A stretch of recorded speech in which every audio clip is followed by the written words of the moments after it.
মানুষের সবচেয়ে বড় শক্তি কি জানেন? টাকা নয়, সময়ও নয়, ভাগ্যও নয়, বরং নিজের উপর বিশ্বাস। কিন্তু দুঃখের বিষয় হলো আমরা বেশিরভাগ সময় নিজেদেরকে অবমূল্যায়ন করি।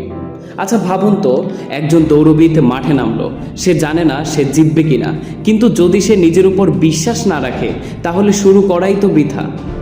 ইতিহাসের প্রতিটি সফল মানুষ, হোক সে বিজ্ঞানী, খেলোয়াড়, ব্যবসায়ী কিংবা শিল্পী, সবার শুরু হয়েছিল একটাই বিশ্বাস থেকে, আমি পারবো। Yes, I can do it.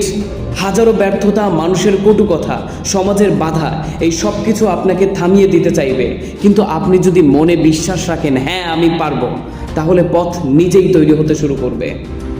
এবার ভেবে দেখুন, আপনি কতবার নিজের স্বপ্নগুলো ছেড়ে দিয়েছেন শুধু এই ভেবে যে আমি পারবো না।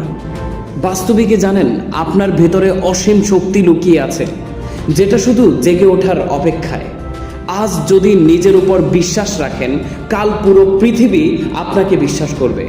তাই আজ থেকে অন্যের কথায় ভেঙে পড়া নয়, নিজেকে বলুন আমি যথেষ্ট, আমি পারবো, আমি থামবো না। দেখবেন ধীরে ধীরে আপনার জীবন বদলাতে শুরু করেছে।